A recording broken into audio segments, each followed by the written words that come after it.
7 octobre 2023, la sidération. Le Hamas a depuis déchaîné le feu de Tsahal et réduit Gaza en champ de ruines. Un an après, la population israélienne reste sous le choc, alors que des dizaines d'otages manquent encore à leurs familles et à leurs proches. Ces derniers témoignent dans un livre, Samedi rouge. Je suis Pierrick Fay, vous écoutez La Story, le podcast d'actualité des Échos. Aujourd'hui, 2 épisodes exceptionnels pour évoquer ce jour historique et dramatique et ses conséquences pour Israël, mais aussi pour la sécurité dans la région.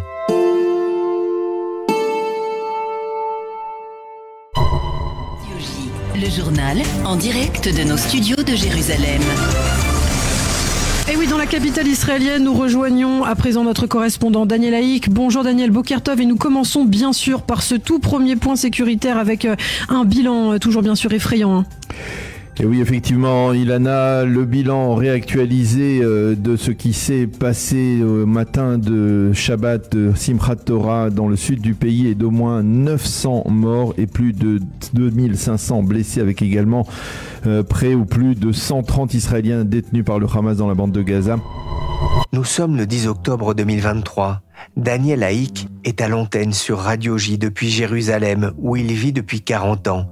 Il est analyste politique à I24 News et il publie aux éditions L'Archipel un recueil de témoignages au titre évocateur « Samedi rouge, les survivants des massacres du 7 octobre 2023 témoignent ». Bonjour Daniel Haïk. Bonjour Pierrick. Merci d'être avec nous dans le studio de La Story en ce jour de commémoration. L'entretien a été enregistré aujourd'hui 7 octobre à Paris où vous étiez pour quelques jours. Un an après, comment vous sentez-vous au souvenir de ce jour terrible qui, vous l'écrivez, vous a paralysé? Oui, c'est vrai que c'est une journée sans fin, une journée que les Israéliens continuent à vivre un an après, qu'ils voudraient voir se terminer, mais qui ne se termine pas encore. On peut dire que la société israélienne et moi, à l'intérieur de la société israélienne, nous sommes choqués. Nous sommes effectivement traumatisés par ce qui s'est passé le 7 octobre il y a un an. Mais en même temps, et c'est important de le souligner, il y a dans la société israélienne une forme de résilience tout à fait impressionnante. C'est-à-dire que les Israéliens ont été choqués le 7 octobre, ils ont découvert l'horreur, mais ils auraient pu s'apitoyer sur leur sort, sombrer dans le désespoir, et au contraire, on peut dire qu'ils ont rejailli d'une certaine manière de cette douleur, et ils se sont ressoudés, et ils ont trouvé les forces de faire face à cette adversité, de gérer une société en guerre, une guerre qui se prolonge. Vous savez, les Israéliens ont été habitués à des guerres rapides, la guerre des 6 jours, même la guerre de Kippour, c'est une guerre d'une vingtaine de jours. Jamais il n'y a eu de guerre aussi longue, à part la guerre d'indépendance, et maintenant probablement on va battre ce triste record. Et donc, quelque part, ce serait inexact de présenter la journée du 7 octobre uniquement comme une journée de douleur. C'est à la fois une journée de douleur, mais c'est une journée à partir de laquelle les Israéliens se sont ressoudés, ont d'une certaine manière fait montre d'une extraordinaire résilience et ont décidé de faire face. Et de multiples manières. Si je vous raconte les premiers mois, les premières semaines, on va dire, rien qu'à travers, par exemple, la mobilisation de réservistes dans l'armée israélienne. C'est quelque chose que on ne connaît pas en Europe. Mais l'armée israélienne repose sur énormément des centaines de milliers de réservistes. Ce sont des réservistes qui, en partie, le 7 octobre, étaient à travers le monde, des Globetrotters, il y a beaucoup d'Israéliens qui parcourent le monde. Bien, ils sont tous revenus dans la mesure de leurs moyens très rapidement pour s'enrôler dans l'armée israélienne. Il y a eu une mobilisation, une solidarité dans la société israélienne impressionnante. Toutes les fractures qui a été caractéristiques de la situation avant, et si vous voulez, on peut y revenir aussi parce que c'est à mon avis l'une des causes majeures de ce qui s'est passé le 7 octobre, eh bien, ont disparu pour laisser la place à une unité, une solidarité que l'on n'avait pas vue depuis de nombreuses années. Il y a un an, le 7 octobre 2023, à 6h39, au moins 3000 soldats du Hamas quittent la bande de Gaza. L'opération déluge à Al-Aqsa vient de commencer. Avant cet instant précis, beaucoup d'Israéliens pensaient qu'il était impossible qu'un seul terroriste palestinien puisse franchir la frontière sans le payer de sa vie. Mais ce jour-là, le Hamas va commettre un carnage quasiment sans trouver d'opposition. Oui, d'ailleurs, permettez-moi juste de reprendre. Je ne peux pas ne pas reprendre quand on parle de soldats du Hamas. Un soldat, c'est quelqu'un qui a des valeurs de l'armée militaire qui a un respect même pour son ennemi. Et les terroristes du Hamas ne peuvent pas être considérés comme tels. Ils ont massacré des Israéliens, ils ont massacré des civils. Ils n'ont pas combattu face à des soldats israéliens. Ils ont massacré des femmes et des enfants, des personnes âgées. Et donc, c'est impossible d'utiliser ce terme de soldat lorsqu'il s'agit du Hamas. Idem pour le Hezbollah. C'est difficile à dire. Les mots de l'importance. Les mots ont de l'importance. Il faut savoir poser les mots exacts lorsqu'on est dans ce genre de situation. Alors, effectivement, c'est incroyable. Jusque-là, eh bien, l'armée israélienne pensait contrôler totalement la bande de Gaza. C'est-à-dire, la bande de Gaza, il faut le rappeler, Israël n'était pas à l'intérieur de la bande de Gaza. Israël a évacué la bande de Gaza en 2005. Et donc, Israël s'était totalement retiré. À l'époque, juste pour l'anecdote, Jacques Chirac avait proposé à Serge Trigano, Serge Trigano du Club Med, de créer un Club Med à Gaza. Donc, c'est-à-dire, il n'y avait pas d'Israéliens à Gaza depuis 2005. Donc, ça veut dire que le Hamas est venu à l'intérieur du territoire israélien pour frapper des civils, pour capturer des otages et pour les récupérer dans la bande de Gaza. Donc, il y a quelque chose d'inimaginable qui a totalement pris de court, totalement désemparé l'armée israélienne. Et on se demande encore aujourd'hui comment ce groupe terroriste a pu monter et réussir une telle opération sans éveiller les grandes oreilles des services d'espionnage. Dans Samedi Rouge, vous racontez d'ailleurs un plan conçu de longue date par le nouveau chef du Hamas, un plan qui va s'avérer diabolique avec une préparation minutieuse. Oui, Yahya Sinwar, qui a été libéré, qui était détenu dans les prisons israéliennes, et qui a été libéré lors de l'échange qui a permis au soldat francophone Gilad Shalit d'être libéré en octobre 2011, eh bien, lorsque Yahya Sinwar devient l'homme fort du Hamas dans la bande de Gaza, en 2014, eh bien, il planifie ce plan. Et ce plan est très clairement exactement ce qui s'est passé. Une attaque massive de centaines, voire de milliers de terroristes du Hamas, la prise d'un contrôle, même provisoire, de kibbutz ou de localités israéliennes, et puis la capture d'otages qui seraient rapatriés dans la bande de Gaza. Et c'est exactement ce qui s'est passé. Ce n'était pas un secret. Les services de renseignement militaire israéliens le savaient parfaitement. Qu'est-ce qu'il s'est passé? Alors pourquoi? Et ça, je parle sur un délai de plusieurs années. Pourquoi? Eh bien, je crois que, quelque part, et je fais le rapport aussi avec la guerre de Kippour. La guerre de Kippour, c'était pas le 7 octobre, c'était le 6 octobre 73. 50 ans, à un jour près, après s'est produit ce massacre du 7 octobre. Et je crois que dans les deux cas, l'armée israélienne a péché, on va dire, d'une certaine manière, par arrogance, par un trop-plein d'assurance. On était convaincu au sein de l'armée israélienne qu'il était impossible que le Hamas attaque Israël, que le Hamas était dissuadé. C'était la formule qui revenait partout, dans toutes les réunions de l'état-major, et même lorsque l'on passait à l'échelon politique, on parlait d'un Hamas dissuadé. Pourquoi? Parce que le Hamas avait déjà reçu plusieurs claques sous forme d'opérations militaires israéliennes, et que le Hamas, on pensait que pragmatiquement, il n'avait pas intérêt à attaquer Israël. Or, le pragmatisme et le terrorisme, ça ne va pas ensemble.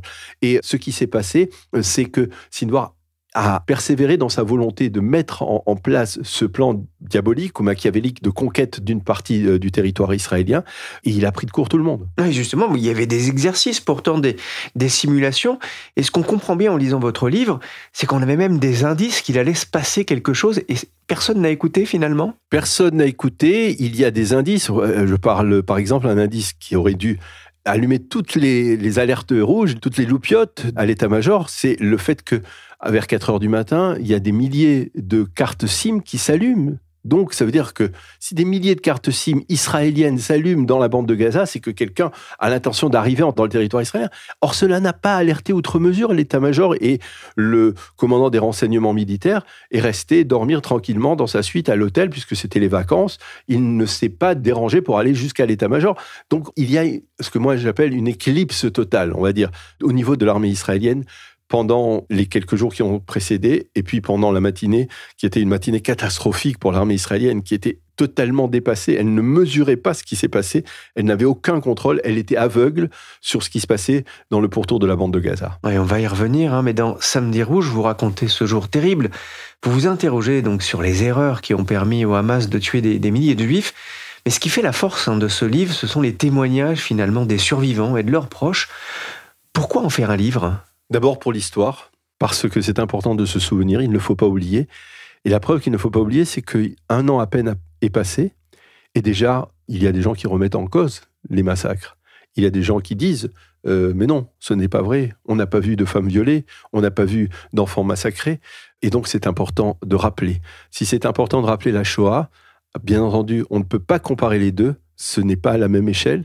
Mais il est important de maintenir le souvenir. Et maintenir le souvenir, c'est avec les témoignages. Je rappelle que ces témoignages, ils ont été recueillis sur la chaîne I24 News par le présentateur vedette de la chaîne, Jean-Charles Banoun, presque au quotidien, justement dans ce souci d'écrire l'histoire d'une certaine manière, de permettre d'abord aux rescapés de s'exprimer et aussi à notre média de pouvoir récupérer, engranger les données afin de les conserver pour l'histoire.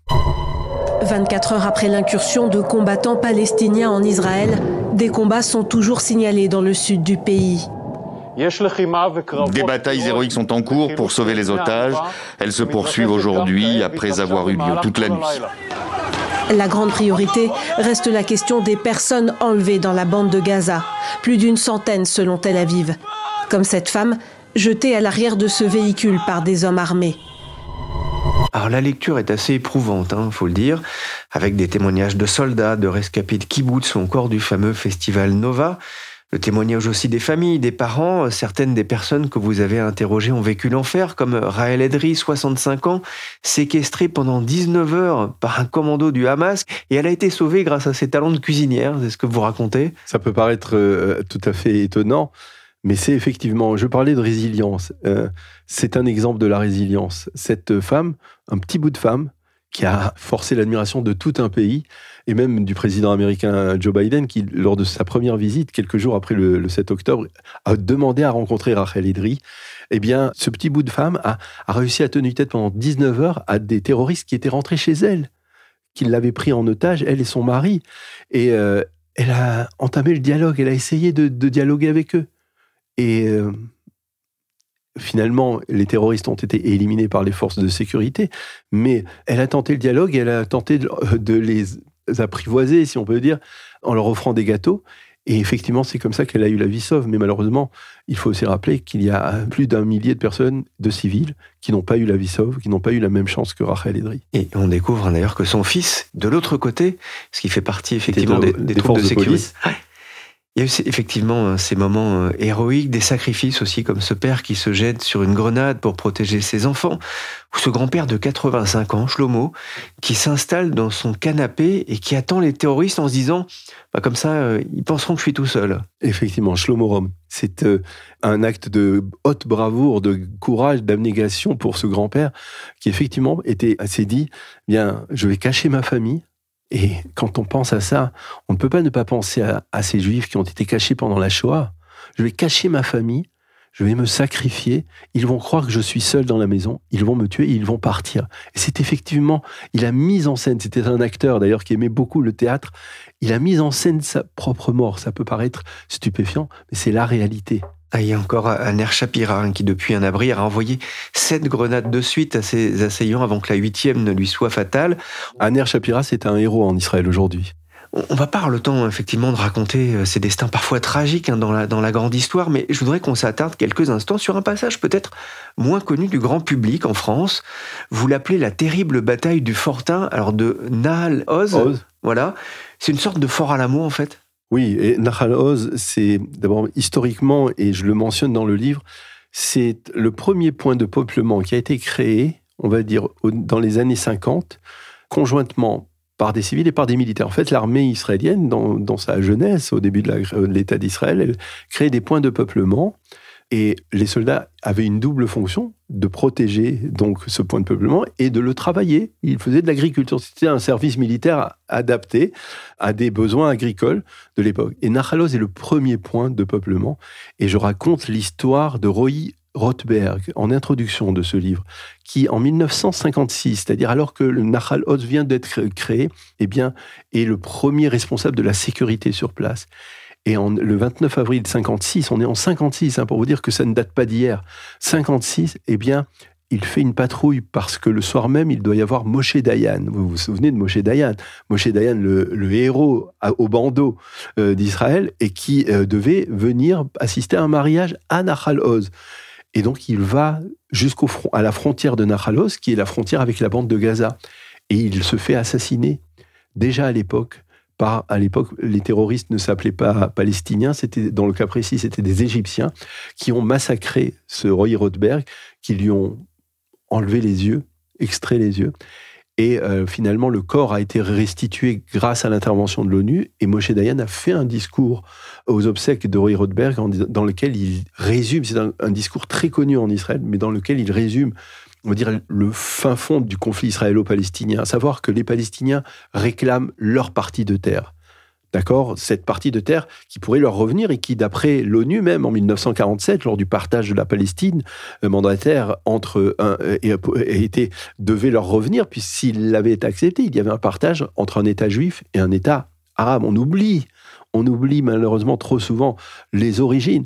Mais en 1947, l'ONU offre un État juif aux Juifs, un État arabe aux Arabes. On ne parle pas encore de Palestiniens à l'époque. Les Juifs acceptent, les Arabes refusent. Et à partir de ce moment-là, je crois que si on veut comprendre le fond eh bien, on comprend que finalement, il y a eu ce refus palestinien, ce refus arabe au début, qui a conditionné la suite du conflit israélo-palestinien. Et là, donc, quelque part, à ce moment-là, les Israéliens étaient favorables à un développement des deux États. Ça ne s'est pas produit. À partir de ce moment-là, on peut voir la différence. L'État d'Israël est devenu ce qu'il est devenu, et les Palestiniens sont restés dans la misère, en particulier à cause d'un leadership qui n'a jamais été à la hauteur. Nous sommes ici à Nahal Oz, un village agricole frontalier de la bande de Gaza. 800 mètres seulement séparent ce kibboutz de l'enclave palestinienne. Tout au long du week-end, les habitants de Nahal Oz ont pu assister quasiment depuis leurs fenêtres aux violentes manifestations qui ont pris place au niveau de la clôture de sécurité côté palestinien. Oui, on entend un reportage d'I24 News datant de 2016 à Nahal Oz, tout proche donc de la bande de Gaza. À l'intérieur, quelques dizaines de soldats et de soldates, et parmi eux, les guetteuses. Ce sont des jeunes soldats qui ont pour mission de contrôler avec leurs écrans, grâce aux moyens technologiques, le moindre mouvement dans la bande de Gaza. Et ces guetteuses, elles envoient des signaux à leurs supérieurs pendant les semaines qui précèdent. Elles disent il y a une activité inhabituelle à l'intérieur de la bande de Gaza. Et en fait, leurs supérieurs balayent toujours dans ce même concept selon lequel le Hamas est dissuadé, selon lequel, comme le disait l'échelon politique, le calme répondra au calme. Il y a du calme, on reste calme, personne ne s'énerve. Eh bien, personne ne croit que le Hamas prépare quelque chose. De la même manière que 50 ans auparavant, les services de renseignement militaire israéliens ne croyaient pas que les armées égyptiennes, et l'armée égyptienne en particulier, préparaient une attaque le 6 octobre, le jour de la guerre de Kippour. Vous affabulez, leur a lancé leur officier supérieur. La bataille va durer plusieurs heures. Sans renfort, 54 soldats et soldates y perdront la vie, dont 16 guetteuses, mais aussi 2 infirmières. Le récit dans le livre de l'une des rares rescapées est édifiant. Autre scène, la libération du kibboutz de Be'eri, racontée par un jeune soldat de 21 ans, il est franco-israélien. Des combats maison par maison qui vont durer des heures et il sera blessé, lui, à plusieurs reprises. Oui, il s'appelle Yosh Elia, c'est un jeune soldat, un parachutiste israélien. Même là, il a combattu avec énormément de bravoure. Il a vu son camarade, son copain le plus proche, qui est aussi un soldat franco-israélien, Valentin Guénassia, tué juste à côté de lui. La balle est passée à quelques centimètres de lui et ils ont combattu, on peut dire avec bravoure, face à des dizaines et des centaines de terroristes qui étaient à l'intérieur de Be'eri. Et ce qui est impressionnant à travers son témoignage, c'est un témoignage que j'ai recueilli, je le connais même en dehors de ses fonctions de soldat. C'est un jeune garçon extrêmement courageux, mais très discret. On n'a pas l'impression que c'est un homme qui est féru de l'art de la guerre, mais c'est quelqu'un qui a véritablement fait montre de beaucoup de courage. Et même à travers ce témoignage, on voit certaines carences. C'est-à-dire qu'il raconte tout simplement que le matin, leur hélicoptère a failli se crasher. Ils sont sortis et ils ont dû marcher 6 ou 7 kilomètres pour arriver jusqu'à Be'eri. 6 ou 7 kilomètres, c'est 1h30. Vous imaginez 1h30. Pour vous donner un exemple, il y a à Be'eri, comme dans tous les kibboutz de la région, il y a une équipe d'urgence, d'intervention d'urgence. Ce sont des civils qui ont une expérience militaire. Chaque équipe d'intervention d'urgence a pour mission de tenir le choc en cas d'attaque pendant 15 minutes. Pourquoi ? Parce qu'au bout de 15 minutes, l'armée est censée arriver. Or là, il a fallu attendre 7 heures. 7 heures avant que les soldats arrivent. Dans le cas précis de Yosh Elia, ils ont dû marcher pendant 1h30, 2 heures pour arriver sur place. Donc il y avait des incohérences au niveau de l'état-major, au niveau des officiers. On pouvait voir à quel point, eh bien, ils étaient aveugles quasiment. L'état-major et même beaucoup plus bas au niveau dans la hiérarchie militaire étaient aveugles et ne savaient pas ce qui se passait. Il n'y avait aucune coordination. C'est stupéfiant, surtout quand après, avec le recul d'une année, on voit que c'est la même armée qui est capable d'éliminer Hassan Nasrallah dans un bunker à Beyrouth. Les mêmes services qui sont capables d'introduire des explosifs dans des milliers de beepers du Hezbollah et de blesser des membres du Hezbollah. C'est le même État d'Israël. Et je crois, et moi je suis convaincu, on pourra mettre des dizaines de commissions d'enquête pour essayer de déterminer ce qui s'est passé le 7 octobre. Mais je crois que comme il y a une éclipse, on est en plein jour et soudain, on se retrouve dans l'obscurité. C'est un peu ce qui s'est passé le 7 octobre. C'est inexplicable. Mais où est Tsahal ? Effectivement, c'est une question qui revient. Où est Tsahal ? C'est la question qui revient dans tous les témoignages que nous avons recueillis. Tout le monde disait, mais l'armée va arriver. L'armée va arriver. On entend les WhatsApp des civils qui sont retranchés dans leur chambre blindée qui disent, où est l'armée ? Où est l'armée ? Amenez-nous l'armée. Et elle n'est pas là. Il y a notamment une femme qui va réussir à bloquer sa porte avec un Dyson. Voilà, c'est fou, mais c'est vrai. Moi, si vous me permettez, le témoignage qui, moi, personnellement, même le plus marqué, c'est le témoignage d'un rabbin qui est responsable d'une association qui s'est fixé pour objectif d'identifier les corps et de les enterrer conformément à la tradition juive. Parce qu'on dit que c'est un commandement suprême, on va dire. Et ce rabbin, il a tout vu. Il a 55 ans, il a tout vu. Il était un des fondateurs de cette association qui s'appelle Zaka. Et pour vous donner un exemple, il a tout vu. Le 11 septembre, il était par hasard, c'est un homme d'affaires, il était par hasard à New York. Et il est venu apporter son aide au World Trade Center le jour même. Donc il a vu l'horreur déjà. Et le témoignage qu'il nous a livré, c'est un témoignage poignant. Il a, pendant la semaine qui a suivi le massacre, il a dû identifier des centaines de corps. Lui et ses amis disent que lorsqu'ils identifient un corps, 2, 3, 4, ils sont marqués pendant des semaines. On voyait à quel point il était tourmenté par ce qu'il a vécu à ce moment-là. Ça se voyait dans son visage.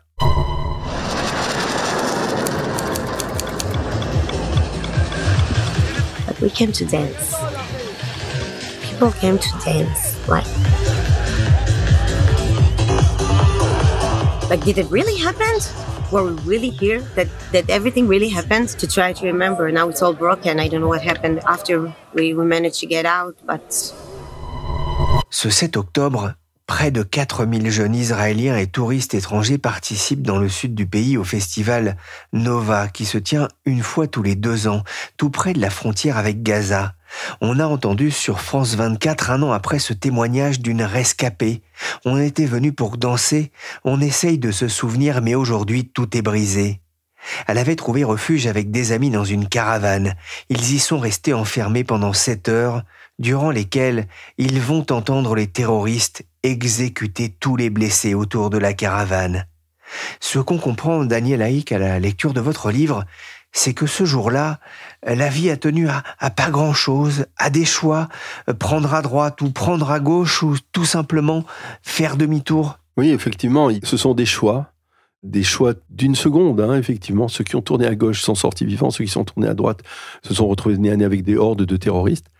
Et effectivement, il y a eu énormément, là encore, énormément de douleurs, mais aussi énormément d'actes de bravoure. Il y a des gens, outre le cas d'Anera Shapira, qui était justement lui aussi au festival Nova, il y a des gens qui ont pris leur Jeep, qui ont acheminé des dizaines de jeunes, qui ont fait l'aller-retour toute la journée. Ce sont les frères Davidian. Les frères Davidian. Des immigrés d'origine kurde. Voilà, kurdes. Enfin oui, leurs parents étaient kurdes. Il y a longtemps, oui. Mais à eux deux, ils ont sauvé près d'1 millier de jeunes. Ils ont fait l'aller-retour avec leur moshav, leur petite localité qui était juste un petit peu en recul, et ils ont sauvé des centaines de jeunes comme cela. Il y en a un qui a d'ailleurs été distingué pour sa bravoure lors des festivités de l'indépendance de l'État d'Israël il y a quelques mois. Oui, c'est intéressant, cette histoire effectivement des frères Davidian. C'est un moment très fort aussi dans votre livre de comprendre comment finalement ils décident sans presque réfléchir et comment ils ont eu la vie sauve alors qu'effectivement sur les routes il y avait les terroristes. parce qu'ils connaissaient les petits chemins ruraux de cette région, et ils avaient une Jeep, et donc ils pouvaient circuler, non pas sur la route, mais sur les petits chemins vicinaux. Pour terminer ce premier épisode de la story et cette interview fleuve de Daniel Haïk, auteur de Samedi Rouge, livre de témoignages des survivants des massacres du 7 octobre, je voudrais raconter l'histoire de Noam Cohen. Il a grimpé dans sa voiture et fui les lieux du festival. Il écrit « Il y a sur la route des dizaines de terroristes, sur des pick-up ou à moto. C'est incroyable. Je décide instinctivement de faire demi-tour. Je me dis qu'il vaut peut-être mieux retourner sur le site de la fête, car il y a sur place des policiers. Ce réflexe va me sauver une première fois la vie. » Sur le bord de la route, il remarque une migounite. C'est un abri blindé qui permet à la population du Sud de se protéger des tirs de roquettes en provenance de Gaza. Il est l'un des premiers à pénétrer à l'intérieur et se retrouve vite au fond, pressé par ceux qui sont arrivés derrière lui. Cela va aussi lui sauver la vie, car les terroristes arrivent et tirent une roquette sur l'abri, puis commencent à jeter des grenades. Il raconte « À ce moment-là, allongé au fond de l'abri, je sais que je suis vivant. Je me couvre sous le corps de mes camarades d'infortune. Ces corps vont me protéger lorsque peu après des terroristes pénètrent dans l'abri et tirent plusieurs rafales. J'entends ensuite des jeunes femmes qui crient « Ils nous kidnappent !» Je fais le mort. Je sais que je suis alors recouvert du sang de mes camarades. Durant tout ce temps, je suis au téléphone avec mon père. Je suis certain que je ne vais pas m'en sortir. Alors je lui dis adieu. Peu sortiront vivants de cet abri où une trentaine de personnes espéraient trouver un refuge. La seule attaque du festival fera 364 morts parmi les civils, 17 policiers ont aussi été tués, tandis que 44 otages ont été kidnappés par le Hamas. Et Daniel Haïk de préciser, à l'échelle de la France, c'est comme si 2450 jeunes Français avaient péri en novembre 2015 au Bataclan. Je voulais prendre le temps de raconter ces drames, mais il faut revenir aussi, un an après, sur ce que ces attentats ont changé pour Israël, sa sécurité et son identité, mais aussi pour la région.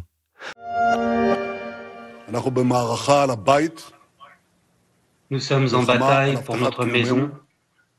C'est une guerre pour assurer notre survie. Une guerre dans laquelle nous allons vaincre. Le 8 octobre 2023, le Premier ministre israélien Benjamin Netanyahou prend la parole à la Knesset, le Parlement, comme on l'entend sur BFM TV. La guerre contre le Hamas a démarré. Mais un an après, la victoire n'est toujours pas au rendez-vous et les victimes du conflit s'accumulent des deux côtés. La guerre, jusqu'à quand ? Je suis Pierrick Fay, vous écoutez La Story, le podcast d'actualité de la rédaction des Échos. Daniel Haïk, rebonjour, vous êtes l'auteur de Samedi Rouge, les survivants des massacres du 7 octobre 2023 témoignent. En 1973, lors de la guerre du Kippour, le renseignement militaire avait aussi failli. Les experts rappelaient récemment l'excès d'assurance, voire l'arrogance des généraux israéliens de l'époque. Avec cette question récurrente, on l'a dit, où était Tsahal ? Mais n'y a-t-il pas eu aussi, il y a un an, une forme d'arrogance des milieux politiques et du gouvernement? Le gouvernement n'est pas exempt de responsabilité dans ce qui s'est passé. Je vous le disais, Benjamin Netanyahou, lui aussi, était dans une disposition d'esprit qui était semblable à celle de l'armée. Pas exactement pour les mêmes raisons. Netanyahou, lui, disait « Moi, mon intérêt, en tant qu'homme politique, c'est de diviser le mouvement palestinien pour mieux le dominer, d'une certaine manière, pour mieux le gérer. » Il était intéressé à ce qu'il y ait l'autorité palestinienne, qui est en Cisjordanie, et qu'il y ait le Hamas. Ce sont des frères ennemis, on peut dire, du mouvement palestinien. Ils n'ont jamais réussi à se réunir. Et lui, il était intéressé à maintenir le Hamas à petit feu, on va dire. Pourquoi ? Parce que bien cela empêchait toute revendication d'un seul et unique État palestinien. Et donc, Netanyahou, qui ne veut pas entendre parler d'un État palestinien, il disait, le Hamas, tant qu'il existe, eh bien, il permet de ne pas envisager la possibilité réelle d'un État palestinien. Et c'est la raison pour laquelle lui, il était intéressé à maintenir le Hamas à petit feu. Mais je dois vous souligner, Ça peut paraître paradoxal lorsque l'on connaît la haine qui existe au sein de la société israélienne, et j'aimerais d'ailleurs, si on a le temps, de parler des divergences internes au sein de la société israélienne, parce que c'est une des causes majeures de ce qui s'est passé le 7 octobre. Eh bien, la gauche israélienne était opposée à Netanyahou sur tous les sujets, sauf sur un, sur la manière dont il gérait la bande de Gaza. Il y avait une sorte d'accord tacite entre la gauche israélienne et Netanyahou, dans la mesure où Netanyahou était considéré comme, on va dire, l'adulte responsable qui ne va jamais provoquer une guerre. Vous évoquez aussi l'aveuglement de Benjamin Netanyahou, qui a autorisé le Qatar à acheminer chaque mois 15 millions de dollars pour officiellement améliorer les conditions de vie des Gazaouis. Officieusement, une partie importante de cette somme sera détournée, dites-vous, par le Hamas pour financer la production de missiles et la construction de tunnels. Mais ces attentats sont intervenus alors que quelques mois plus tôt, des centaines de milliers d'Israéliens dénonçaient le projet de réforme judiciaire du gouvernement Netanyahou. Ça renvoyait alors l'image d'un pays extrêmement divisé. Oui, une société fracturée. Et c'est vrai que les responsabilités aussi, on peut dire, il faut être honnête, sont partagées. Il y avait la responsabilité de ceux qui ont manifesté, mais il y avait la responsabilité du gouvernement qui n'a pas su présenter un projet de loi comme il le fallait, bien que c'est un gouvernement venait d'être élu. Et cela a créé véritablement une fracture dans la société israélienne, une fracture qui a un impact sécuritaire, parce que parmi les élites de la société israélienne qui s'opposent au projet de loi, il y a des pilotes de l'armée de l'air israélienne qui servent dans la réserve et qui continuent à servir quasiment jusqu'à l'âge de 50 ans et même plus parfois, qui sont des pilotes efficaces, on le sait, on l'a vu depuis 1 an. Eh bien, ça a un impact parce que eux disent, si la réforme judiciaire est mise en application, nous arrêterons de servir dans l'armée israélienne. C'est-à-dire il y a une forme de protestation même qui touche l'armée israélienne. Et ce qui est beaucoup plus grave, c'est que cette fracture, elle est scrutée par les ennemis, par le Hamas et par le Hezbollah, qui se disent, il y a là une opportunité. Et je cite dans l'un des témoignages, c'est d'une ex-otage qui s'appelle Sapir Cohen, qui raconte comment, lorsqu'elle était détenue dans les tunnels de la bande de Gaza, l'un de ses ravisseurs lui a dit, vous savez, vous, les Juifs, lorsque vous êtes divisés, vous êtes vulnérables. Lorsque vous êtes unis, vous êtes invulnérables.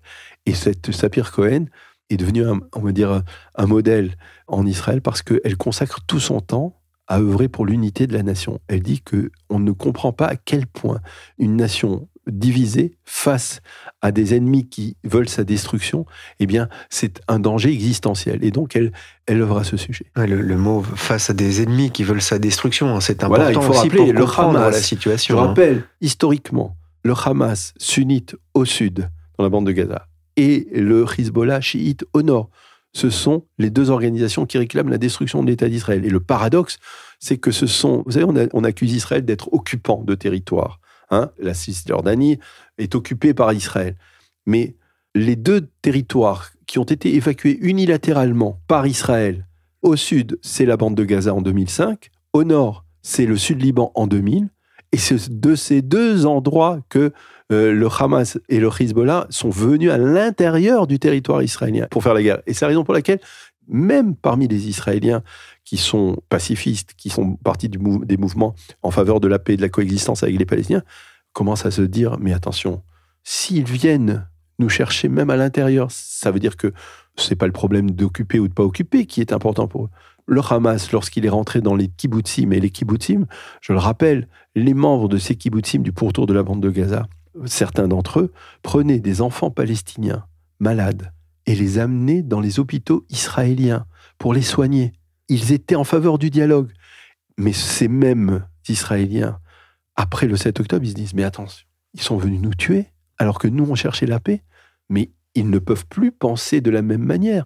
Le fameux principe de 2 États pour 2 peuples, dont on parle beaucoup en Europe, qui semble être la solution magique, pour beaucoup d'Israéliens, ce n'est plus du tout la solution.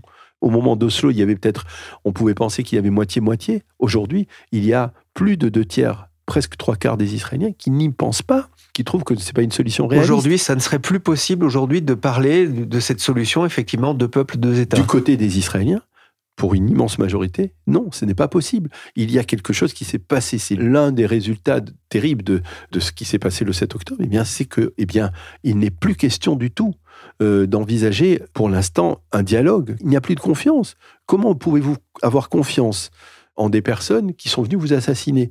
Et je parle de sondage. Vous savez, on fait souvent, en France, en Europe, on fait souvent la différence entre les civils palestiniens et les terroristes. Il faut faire la différence parce que les civils, ils ne sont pas directement responsables.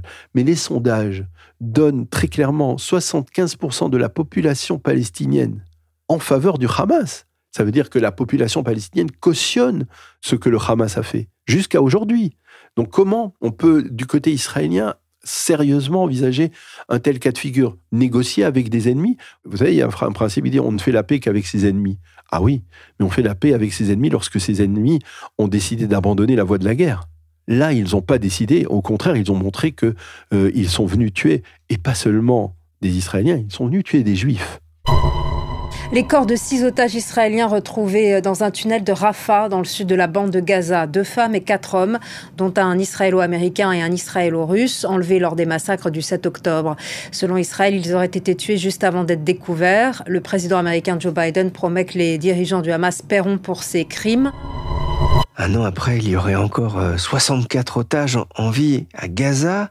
Et ce matin, le Forum des familles a annoncé la mort de l'un d'eux, Idan Shtivi, 28 ans, enlevé lors du festival de musique Nova. Il y a un peu moins d'un an, j'avais discuté avec un de mes collègues du service international et il me disait « En Israël, le sort des otages est sacré. Il y a eu un changement de doctrine depuis le 7 octobre ?» Pas du tout. Pas du tout. Le sort des otages est sacré pour tous les Israéliens. Maintenant, la manière dont on doit libérer les otages, là, il y a débat. Il y a des Israéliens qui disent la seule manière de libérer des otages face à des terroristes sanguinaires comme ceux du Hamas, c'est de frapper le plus fort possible. Et ils avancent pour ça le fait que le premier marché qui a permis la libération de plus d'une centaine d'otages, s'est produit lorsque l'armée était à son paroxysme en termes de frappe contre le Hamas. Et donc, ils disent c'est le seul moyen. Et il y en a d'autres qui disent non, il faut négocier. Le seul moyen d'obtenir la libération des otages, c'est de négocier. Or, il faut rappeler, c'est dur à dire, mais Yitzhak Rabin lui-même, vous vous souvenez de Entebbe, de l'opération Entebbe en 1976, la capture d'otages israéliens de l'avion d'Air France qui avait été capturé en Ouganda. À l'époque, Yitzhak Rabin avait dit pas de négociation avec les terroristes. On ne négocie pas avec les terroristes. Et je crois que ça, quelque part, on oublie ce genre de phrase, de formule. Dans un monde occidental où on semble inverser les valeurs, où le terroriste devient quelque part un combattant de la liberté et la victime devient le coupable, on ne comprend plus. Alors, on mélange tout. Mais là, le terroriste est toujours terroriste. Il est capable de massacrer, comme il l'a fait le 7 octobre. Et donc, quelque part, à partir de ce moment-là, est-ce que c'est légitime de négocier? Alors, il y a des Israéliens qui disent non. Il y a des Israéliens qui disent oui. C'est vrai que les Israéliens qui disent oui sont soutenus en Israël parce que l'État d'Israël, c'est une démocratie vivace. Sont soutenus par, on va dire, les contre-pouvoirs, par les médias, etc. Une partie importante des médias, on va dire, pour ne pas faire des généralités, ils sont soutenus et donc ils se font beaucoup entendre. Mais pour l'instant, ça n'a pas donné de résultat. Surtout quand on est face un homme comme Yahya Sinwar qui est machiavélique, qui, lui, dès qu'il sentira la moindre faiblesse, et c'est ce qu'il fait, il sent la faiblesse de ceux qui demandent un accord à tout prix. Vous savez, demander un accord à tout prix, qu'est-ce que ça veut dire, demander un accord à tout prix? Ça veut dire, Sinwar dit, je veux la libération, par exemple, je veux un retrait israélien de l'Est de Jérusalem, c'est à tout prix. Est-ce que c'est logique? On ne peut pas réclamer quelque chose à tout prix face à des gens qui n'ont pas de parole. Donc, il y a là une problématique. Mais dire que le principe de la vie d'un otage est sacré, et il est resté sacré. Il y a une différence face à ce qui s'est passé. On est obligé de tirer les leçons de l'histoire, même de l'histoire récente. Nous sommes le 7 octobre 2024. Israël a répliqué à Gaza d'abord et maintenant face au Hezbollah au Liban. Les images sont terribles là aussi, dures. Elles ont choqué aussi dans les pays occidentaux. N'y avait-il pas d'autre moyen que ces bombardements destructeurs? si vous venez avec une situation extrêmement douloureuse, d'accord ? Et vous êtes face à des terroristes qui utilisent des civils comme boucliers humains. Cela peut paraître paradoxal. Les Israéliens sont plus soucieux de la vie des civils palestiniens que ne l'est le Hamas. Ça, il faut le répéter. Les Israéliens sont plus soucieux de la vie des civils palestiniens que ne l'est le Hamas.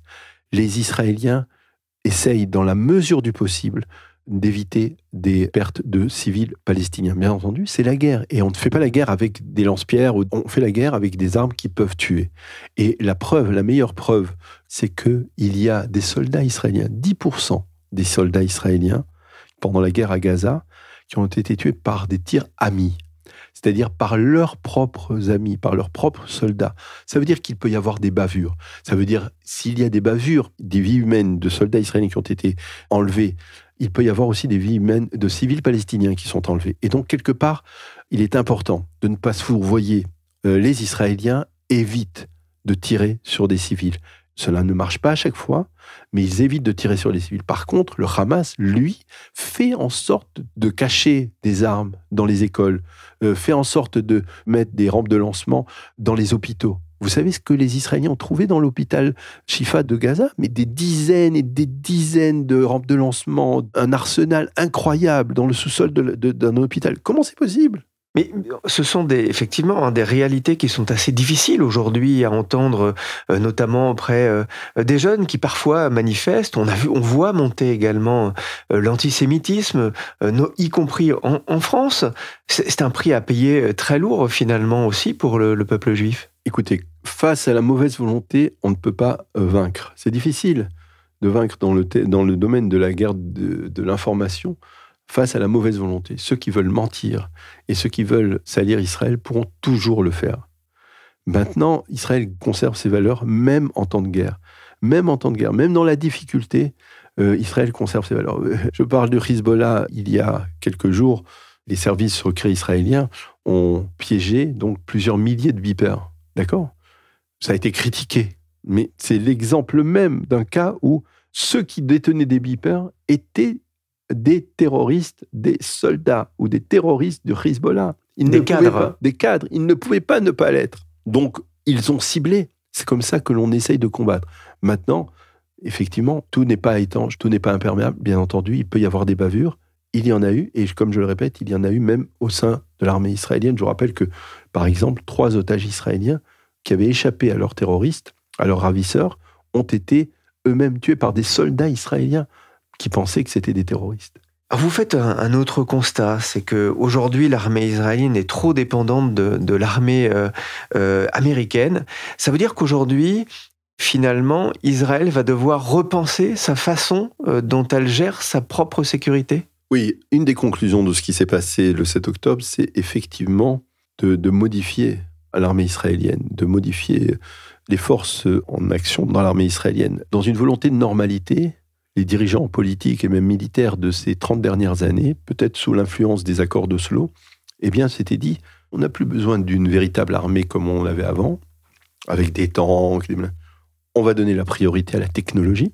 C'est vrai que c'est important la technologie, mais on va réduire les unités d'infanterie, on va réduire les unités de blindés, on va créer une armée petite, compacte et efficace. Il faut réviser cela, parce que on est attaqué, l'armée israélienne est attaquée aujourd'hui par un multifront. Les Israéliens sont attaqués par le Hamas au sud, le Hezbollah au nord. En Judée-Samarie, en Cisjordanie, il y a des Palestiniens qui sont sur place et qui commettent des attentats terroristes. Il y a le front des Houthis. Il y a l'Iran derrière, de multifronts. Il y a les Irakiens. Donc, il y a, pour faire face à cela, il faut élargir l'armée israélienne. Ça, c'est incontestablement l'une des conclusions. La deuxième conclusion sur le plan sécuritaire, on l'a vu ces dernières semaines, on ne peut pas se contenter d'être une armée de défense. L'armée Tsahal, c'est l'acrostiche de Armée de défense d'Israël. Très bien la défense. C'est important, ça permet par exemple de développer les projets de dômes de fer, de fronde de David, ces projets qui permettent de neutraliser les missiles lorsqu'on les tire, comme on a vu cela la semaine dernière avec les missiles iraniens qui ont été tirés en direction du territoire israélien. Ça permet de neutraliser. C'est pas suffisant. Il faut que parfois l'armée puisse prendre l'initiative. Or, ces 20 dernières années, Tsahal n'a pas suffisamment pris l'initiative. L'armée israélienne s'est contentée de réagir au lieu d'agir. Et donc, quelque part aujourd'hui, il faut qu'au sein de l'état-major, et en élargissant au sein de l'échelon politique, on comprenne que l'armée de défense israélienne, pour qu'elle soit véritablement efficace dans sa protection, elle doit parfois prendre l'initiative, comme cela a été le cas, en particulier avec le Hezbollah dans le nord d'Israël. Il y a forcément la question que l'on se pose aujourd'hui. Vous expliquez qu'Israël aujourd'hui dans la guerre finalement la plus longue, presque la plus longue de son histoire. Quand les armes pourront-elles se taire pour laisser la place aux diplomates ? Écoutez, je suis sur ce plan pessimiste. Alors, vous pouvez appeler ça pessimiste, on peut appeler ça réaliste, mais l'expérience, et je vis en Israël depuis plus de 45 ans, l'expérience a prouvé que plus on avançait dans ce conflit, plus il y a une prise de conscience de la part des Israéliens, y compris des Israéliens qui étaient favorables à la gauche israélienne. Ce n'est pas pour rien qu'aujourd'hui, la gauche israélienne, elle est infime sur l'échiquier politique. Elle représente 9 ou 10 députés. On va dire 9 députés, il y a encore un parti de centre-gauche d'une quinzaine de députés, mais c'est loin d'être la majorité. C'est-à-dire il y a eu un glissement au cours des 30 dernières années de la population israélienne de la gauche vers le centre, du centre vers la droite. On est plus nationaliste en Israël. Pourquoi ? Eh bien parce que ce sont les adversaires d'Israël qui ont poussé les Israéliens à reconsidérer certains paradigmes qu'ils pensaient évidents. Oslo, les Israéliens se sont engagés dans Oslo, véritablement, dans les écoles en Israël, dans la période qui a suivi Oslo, on apprenait la coexistence pacifique avec les Palestiniens, on essayait de pousser le dialogue, on était dans cette dimension. Mais il y a eu, en 2000, la seconde intifada, avec la responsabilité de Yasser Arafat sur des dizaines et des dizaines d'attentats terroristes.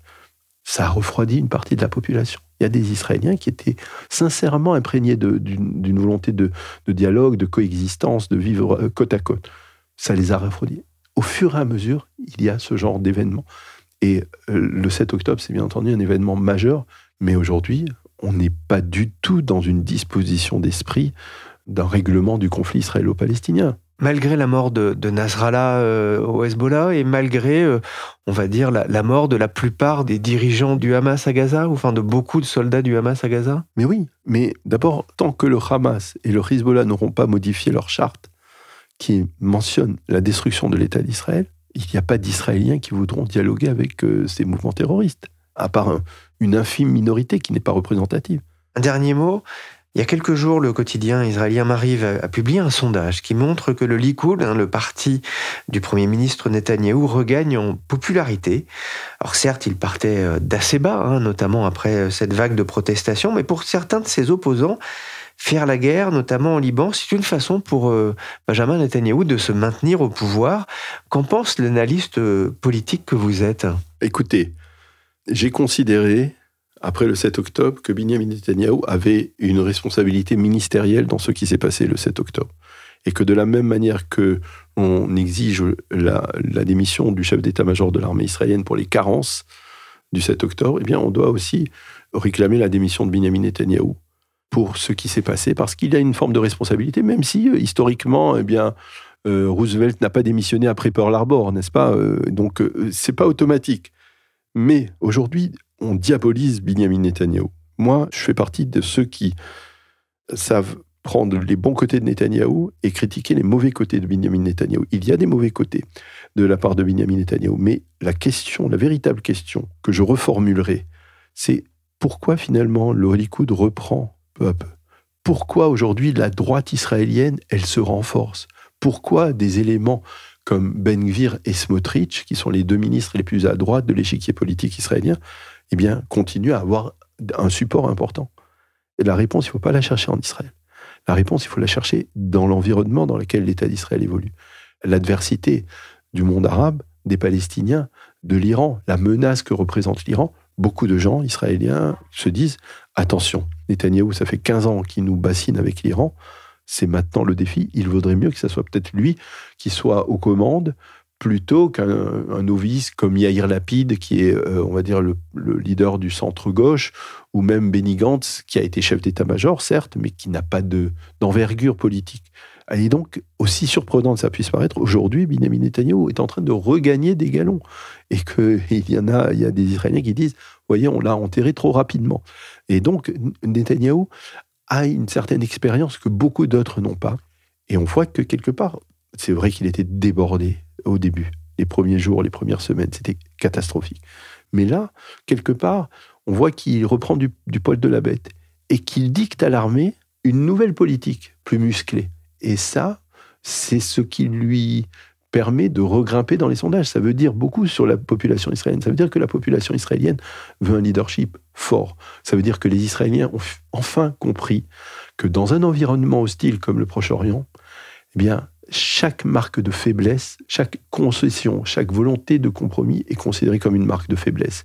Et cette marque de faiblesse, elle peut se transformer en un danger existentiel.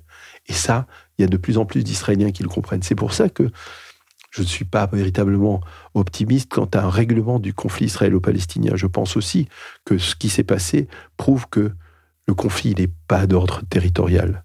Je vous l'ai dit, c'est-à-dire, si c'était d'ordre territorial, on aurait réglé. Le problème, il est d'ordre religieux.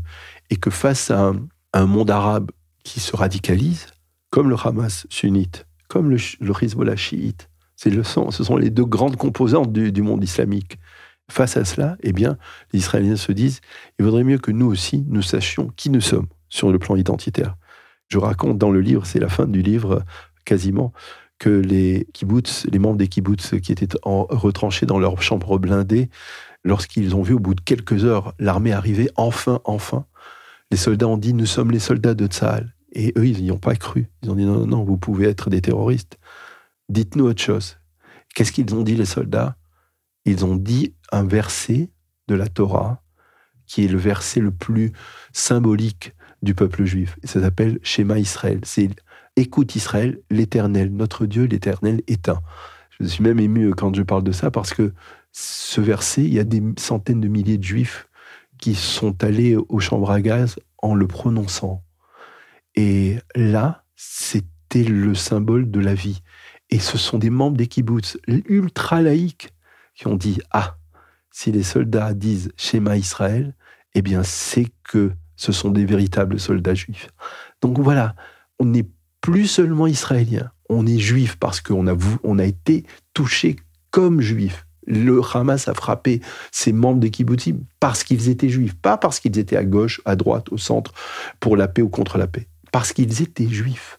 Et donc, si on nous frappe parce qu'on est juif, il faut que l'on sache exactement quelle part de notre identité juive nous mettons dans cette identité israélienne que nous avons voulu forger au moment de la création de l'État d'Israël. Merci Daniel Haïk, journaliste à I24 News et auteur de Samedi Rouge aux éditions L'Archipel. Cet épisode de la story a été réalisé par Willy Gann, chargé de production et d'édition Michel Vernet.